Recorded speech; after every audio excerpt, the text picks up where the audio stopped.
Captain America is one of the most iconic and enduring superheroes in American pop culture. Created by Joe Simon and Jack Kirby in 1941, he's been a symbol of patriotism, justice, and freedom for over 80 years. But how did he come to be? And how has he changed over time? In this video, we'll explore the history and evolution of Captain America in print and live action, from his origins in World War II to his latest adventures in the Marvel Cinematic Universe. Who is Captain America? Stay tuned for the video. Anachronic. Captain America was born out of the political turmoil of the late 1930s and the early 1940s, when Nazi Germany was threatening to conquer Europe and the United States was debating whether to intervene or remain isolated. Simon and Kirby, who were both Jewish and staunchly anti-Nazi, wanted to create a superhero who would embody the American ideals of democracy and freedom, and who would oppose the tyranny and oppression of fascism.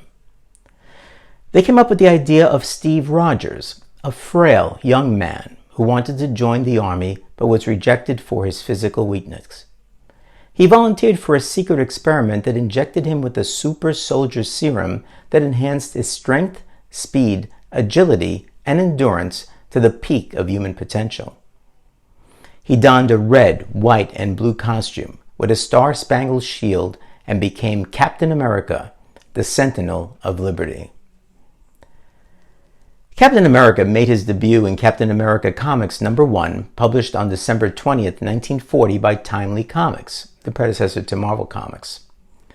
The cover famously showed him punching Adolf Hitler in the face 9 months before the U.S. entered World War II. The comic was an instant hit, selling nearly 1 million copies per issue. Captain America became Timely's most popular and profitable character, appearing in his own title, as well as other comics such as All Winners Squad, Marvel Mystery Comics, and Young Allies. He was joined by his teenage sidekick Bucky Barnes, who was also his best friend and partner in crime fighting. Together, they fought against Nazi villains such as the Red Skull. They also teamed up with other superheroes such as Namor the Submariner, the Human Torch, Toro, Miss America, and Whizzer to form the All Winners Squad, a group of heroes who fought on the front lines of the war. The super team made only 2 Golden Age appearances in All Winners Comics #19 and 21, which were published in late 1946 and written respectively by Golden Age pioneers Bill Finger and Otto Binder. As an aside, Roy Thomas brought the team back in the 1970s, set them again during World War II, and renamed them the Invaders. Captain America's stories during the Golden Age were simple but thrilling, full of action, adventure, and patriotism. They reflected the mood and spirit of the American public during the war years, who saw Captain America as a hero and an inspiration. He also became a cultural phenomenon, spawning a fan club called the Sentinels of Liberty, a radio show, the Captain America Adventure Program, a movie serial, merchandise, and even real-life imitators who dressed up as him to promote war bonds and enlistment. After World War II ended in 1945, the popularity of superheroes declined rapidly. The public lost interest in the fantastical adventures of costumed heroes and turned to other genres such as romance, horror, crime, westerns, and science fiction. Timely Comics tried to keep Captain America relevant by updating his stories to reflect the Cold War era, but sales continued to drop.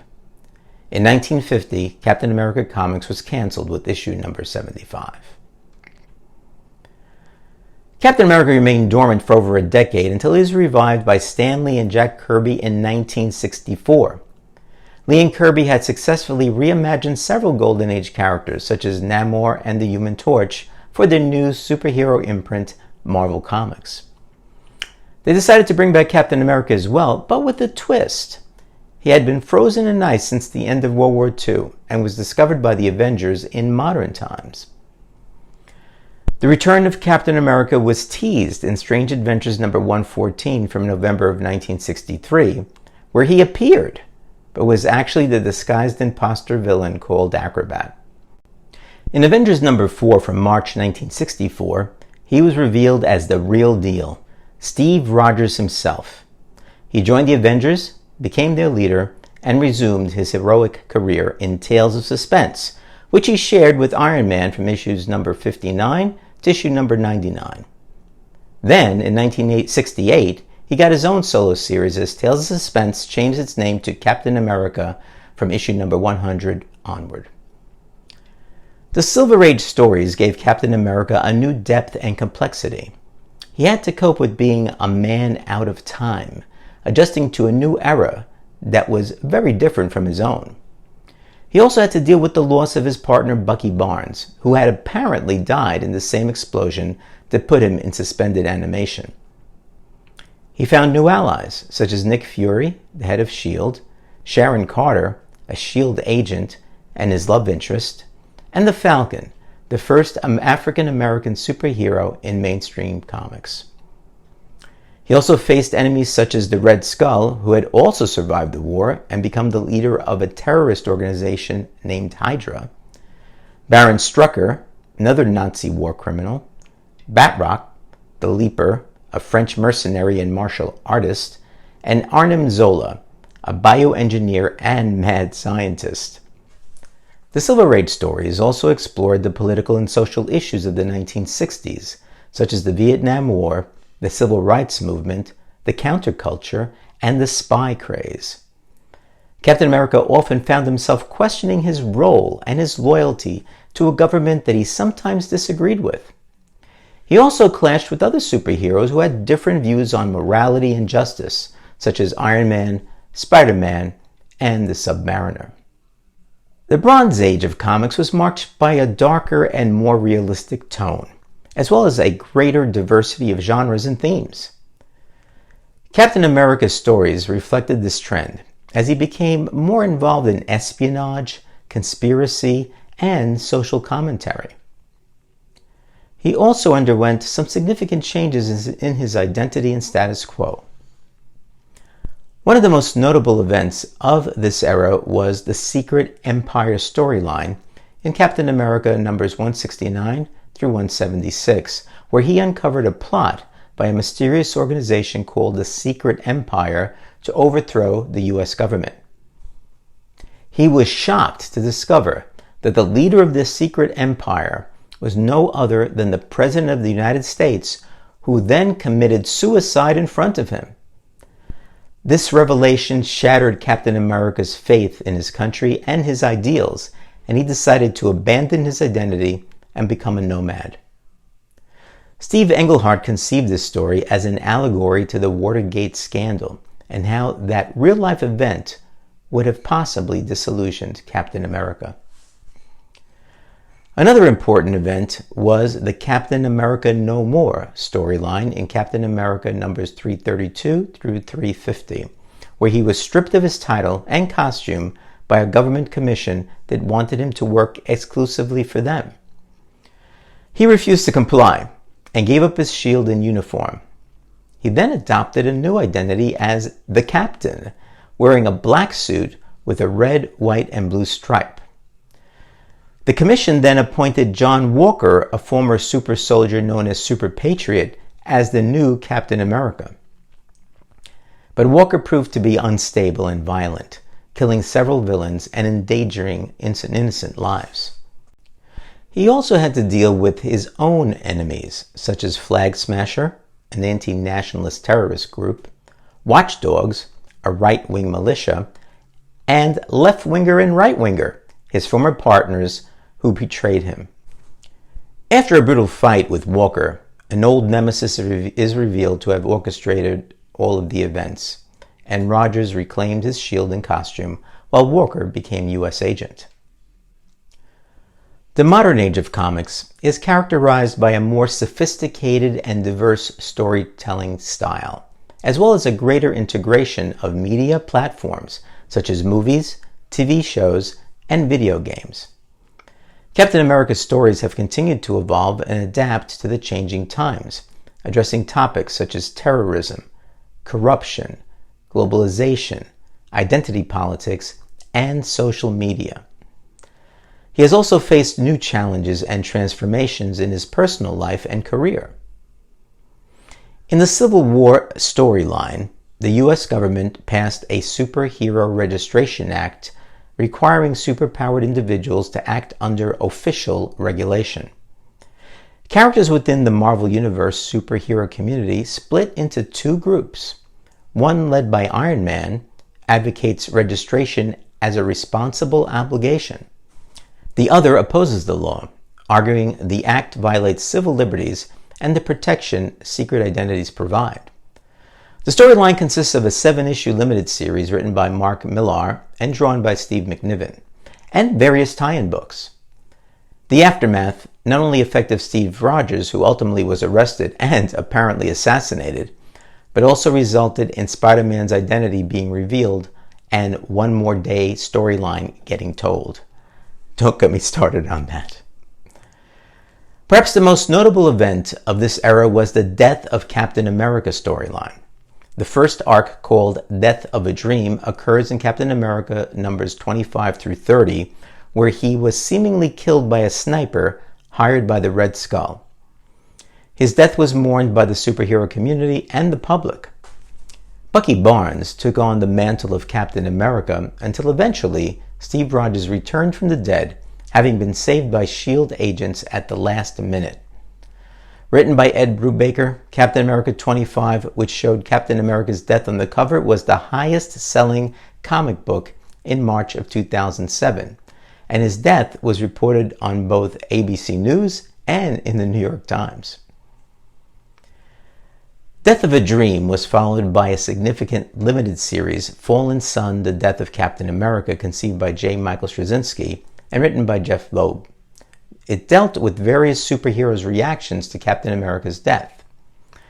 Straczynski had suggested a 5-issue miniseries, with each issue addressing the 5 stages of grief: denial, anger, bargaining, depression, and acceptance.